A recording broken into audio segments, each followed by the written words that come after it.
আসসালামু আলাইকুম।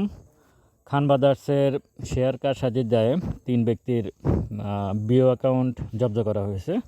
সুতরাং খান ব্রাদার্সে যেসব বিনিয়োগকারীরা আছেন তারা একটু সাবধানতা অবলম্বন করবেন। তবে এই মুহূর্তে প্রাইসটা যেখানে আছে এখান থেকে আপ হওয়ার সম্ভাবনা আছে। এই নিউজটা কিন্তু সর্বশেষ ওয়ার্কিং ডেজে সকালেই নিউজটা পাবলিশড হয়েছে, কিন্তু শেয়ারের উপর খুব বেশি এফেক্ট পড়ে নাই। মাত্র 2% শেয়ারের প্রাইসটা কমছিল।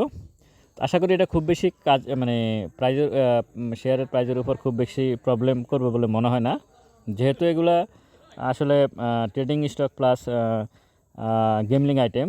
তো সেদিক বিবেচনা করে হয়তো খান ব্রাদার্স খুব বেশি এটাই সাপোর্ট জোন। এখান থেকে আশা করি প্রাইসটা আপ হবে।